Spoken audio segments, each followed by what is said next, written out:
Hello friends, welcome to my channel exam तैयारी। आज मैं आप लोगों को कम्युनिकेटिव कॉम्पिटेंस का सेकंड पार्ट बताने वाली हूँ।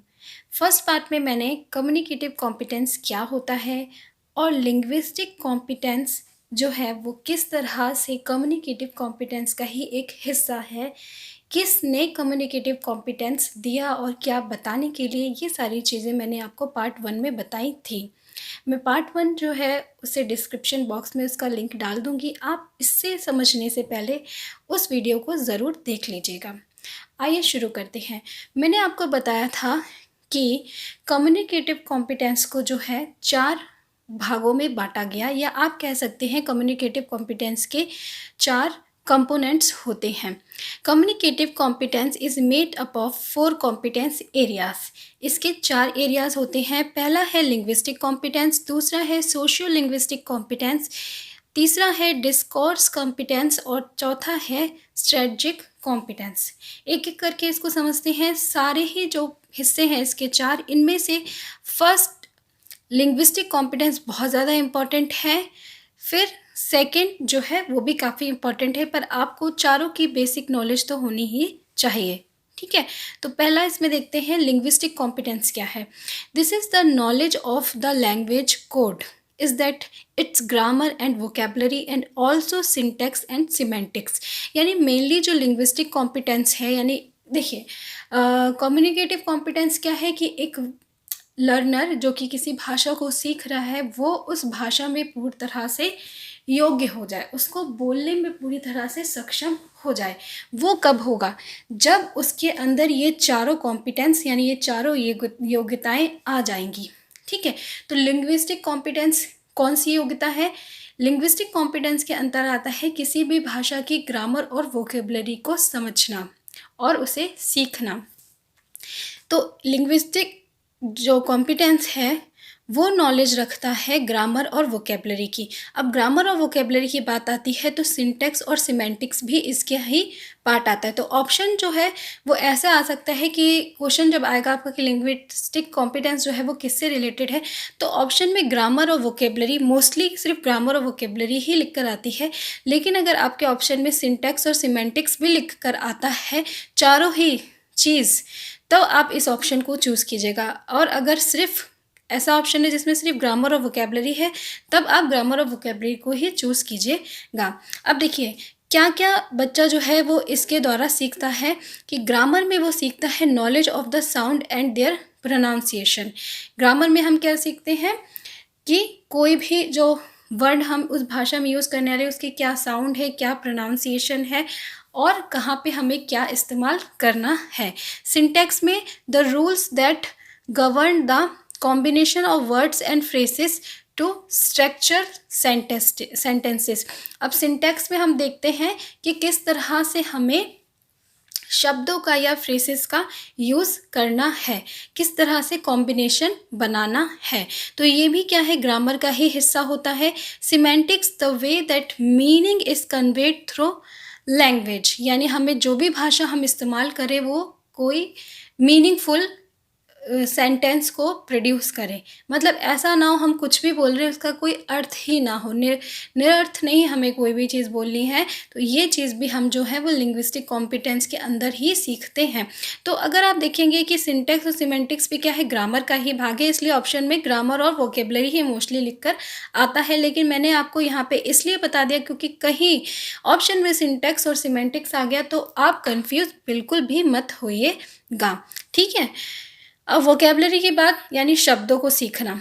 तो जब बच्चा लिंग्विस्टिक कॉम्पिटेंस में निपुण हो गया उसके बाद ज़रूरी है कि वो सेकंड कंपोनेंट यानी कि सोशल लिंग्विस्टिक कॉम्पिटेंस में भी निपुण हो। अब सोशल लिंग्विस्टिक कॉम्पिटेंस क्या है? देखिए नाम से आपको पता चल रहा था, जैसे लिंग्विस्टिक कॉम्पिटेंस, लिंग्विस्टिक यानी भाषा, भाषा में आप योग्य हो जाओ, यानी वो जो भाषा है उसकी पूरी नॉलेज हो जाए, क्या उसमें शब्द प्रयोग होते हैं, क्या वोकेबलरी है उसकी, क्या ग्रामर है उसकी, कहाँ पे इज़ लगाना, कहाँ एम लगाना, कहाँ आईएनजी लगाना, क्या टेंसेस है, वो सारी चीज़ें आती हैं हमारे लिंग्विस्टिक कॉम्पिटेंस में। अब सोशियो लिंग्विस्टिक कॉम्पिटेंस क्या है? इसके साथ वर्ड जुड़ा है सोशल। ठीक है, तो this is the knowledge of social cultural rules of use, यानी कि ये आपको सिखाता है कि आपको किस समय पर उस भाषा को किस तरह से प्रयोग करना है। ठीक है, सोशियो कल्चरल रूल जो हैं वो इसमें आप सीखते हैं। Knowing how to use and respond to language appropriately, क्योंकि देखिए यहाँ पे हम सिर्फ लिंग्विस्टिक कॉम्पिटेंस की नहीं बल्कि कम्युनिकेटिव कॉम्पिटेंस की बात कर रहे हैं। कम्युनिकेटिव कॉम्पिटेंस मैंने आपको बताया था कि उस भाषा को संपूर्ण रूप से जानना, साथ ही साथ उसको एक एप्रोप्रिएट तरीके से, यानी कि कहाँ पे बिल्कुल सही है, किससे हमें कैसी बात करनी, किस सिचुएशन में बात करनी, ये सारी चीज़ों को भी सीखना। तो इसलिए सोशल लिंग्विस्टिक कॉम्पिटेंस में क्या आता है कि इस भाषा को हमें किसी भी जो हम यूज़ कर रहे हैं उसे किस तरह से यूज़ करना है और अप्रोप्रिएटली, यानी बिल्कुल सही तरीके से। The appropriateness depends on the setting of the communication. अब ये एप्रोप्रिएटनेस किस पे डिपेंड करती है, यानी हम कैसे बताएंगे कि हम अभी जो बोल रहे हैं वो बिल्कुल एप्रोप्रिएट है कि नहीं। तो ये डिपेंड करता है कि किसके बीच में कम्युनिकेशन हो रहा है, क्या आपका टॉपिक है, क्या आपका रिलेशनशिप है जिससे आप बात करें। जैसे जब दो दोस्त बात करते हैं तो वो अलग तरह से बात करते हैं, जब एक छोटा अपने बड़े से बात करता है तो अलग तरह से बात करते हैं। अगर आप किसी जगह पर एक टीचर की तरह बात कर रहे हैं या किसी जगह पे आप एक बॉस की तरह बात कर रहे हैं तो आप अलग तरह से बात करेंगे, अलग तरह से कम्युनिकेशन करेंगे। या टॉपिक, आपका टॉपिक अगर कोई इमोशनल टॉपिक है तो आपके बातों का तरीका अलग होगा, आपका टॉपिक अगर कोई सोशल टॉपिक है तो आपके बोलने का तरीका अलग होगा। तो जो कम्युनिकेशन आपको किस तरह से करना है वो डिपेंड करता है आपके सोशल कल्चरल रूल्स पे। जैसे हम लोग बोलते हैं अरे आप लड़कियों को इस तरह से बात करनी चाहिए या बच्चों को इस तरह से बात, वो क्यों बोला जाता है? क्योंकि ये एक कल्चर होता है, हमारे यहाँ के रूल्स हैं कि हमें अपने बड़ों से ऐसा बात करना है, छोटों से ऐसा बात करना है, इस जगह पे ऐसे बात करनी है। तो वो चीज़ें आती हैं इसके अंदर। तो अगर इसका क्वेश्चन आता है तो आपका ऑप्शन होगा इस तरह से। अगर ऑप्शन आता है कि हमें जो है वो सोशल कल्चरल रूल को फॉलो करते हुए अपनी लैंग्वेज को अप्रोप्रिएटली यूज़ करना होता है, या फिर टॉपिक या दो लोगों के बीच में बात हो रही है उसको ध्यान में, तो वो किसके अंदर आता है? वो आता है सोशल लिंग्विस्टिक कॉम्पिटेंस के अंदर। थर्ड आता है डिस्कोर्स कॉम्पिटेंस। डिस्कोर्स कॉम्पिटेंस क्या है? This is the knowledge of how to produce and comprehend oral और writing test in the mode of speaking, writing and listening, reading respectively.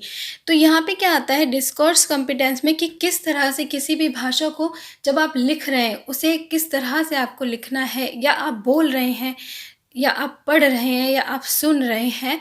तो हर एक तरीके में जो है वो जिस तरह से, देखिए जिस तरह से हम बोलते हैं, बोलचाल की भाषा में हम अपनी भाषा को इस्तेमाल करते हैं, क्या उसी तरह से हम लिखते भी हैं अपनी बुक में? नहीं, है ना। हम लिखते समय अलग शब्दों का प्रयोग करते हैं, अलग तरीके का प्रयोग करते हैं। तो वो सारी चीज़ें आती हैं इस डिस्कोर्स कॉम्पिटेंस के अंदर। दस discourse competence deal with organizing word, phrases and sentence in order to create conversation, speeches, poetry, email message, newspaper article।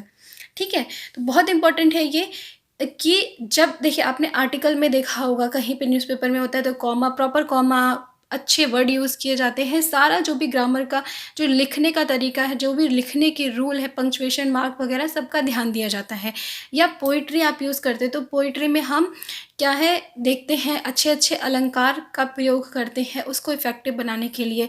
ठीक है, स्पीच लिखते हैं तो स्पीच भी हम इस तरह से बोलते हैं, उसमें अच्छे अच्छे फ्रेसेस डालते हैं ताकि वो बहुत ही ज़्यादा अट्रैक्टिव हो, बहुत ही ज़्यादा इफ़ेक्टिव लगे।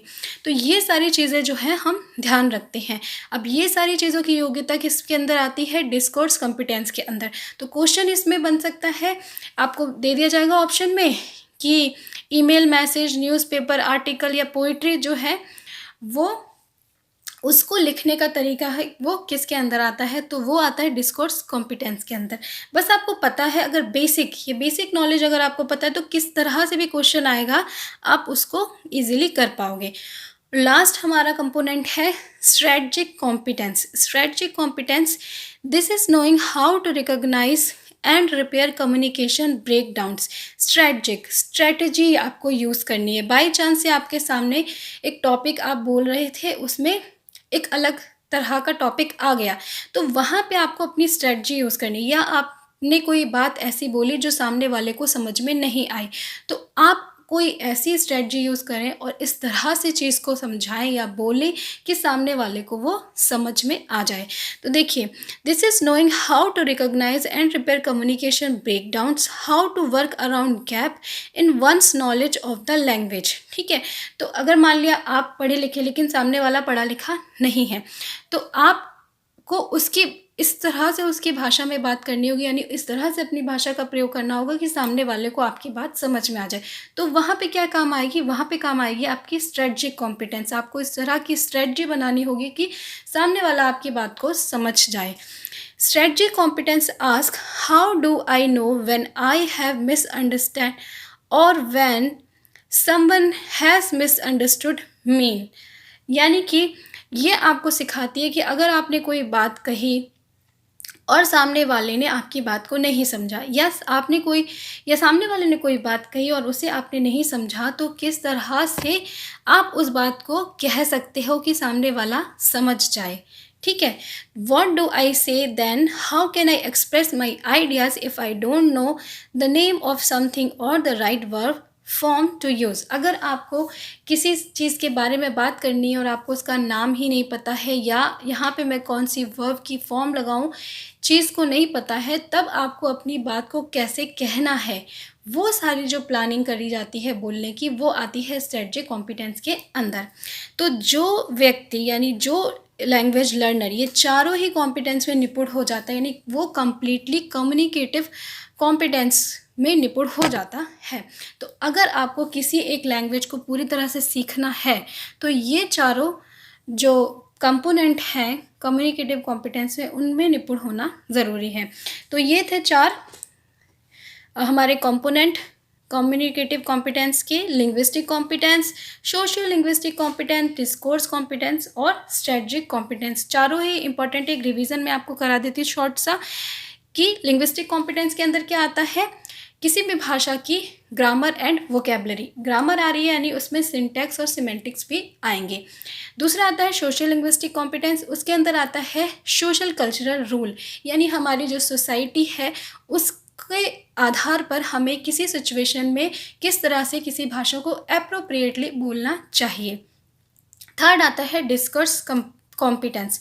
डिस्कर्स कॉम्पिटेंस में आता है कि किसी भी भाषा को आप लिखते समय या फिर बोलते समय या पढ़ते समय या सुनते समय हम किस तरह से यूज़ करते हैं, वो हम इसमें सीखते हैं। और लास्ट होता है स्ट्रेटजिक कॉम्पिटेंस, यानी कि अगर आपके सामने किसी तरह की प्रॉब्लम आती है, जब आप कुछ बोल रहे हैं, अपनी बात को समझा नहीं पा रहे हैं, या आप सामने वाले की बात को समझ नहीं पा रहे, तो किस तरह से आप उससे समझाएंगे या उससे पूछेंगे, उसके लिए आपको या कोई वर्ड या फ्रेज़ या आपको ग्रामर वहाँ पे टेंस कौन सा यूज़ करना नहीं आ रहा है, तो आप उसको कैसे समझाएंगे, वो सब चीज़ों के लिए जो आप स्ट्रेटजी यूज़ करते हैं, वो उसकी योग्यता आना जो है वो हमारा स्ट्रेटजिक कॉम्पिटेंस के अंदर आता है। तो यहीं पे ये टॉपिक ख़त्म होता है, और इसे आप ऐसा मत समझिएगा कि ऐसा वैसा टॉपिक है। इससे कई तरह के क्वेश्चन आ जाते हैं, कई तरह से बन के आ जाते हैं, इसलिए मैंने आपको ये कराया है। तो इस वीडियो को अच्छे से देखिएगा, इससे पहले पार्ट को भी ज़रूर देखिएगा, और वीडियो अच्छा लगा तो प्लीज़ इसे लाइक कीजिएगा और शेयर कीजिएगा। तब तक के लिए बाय बाय।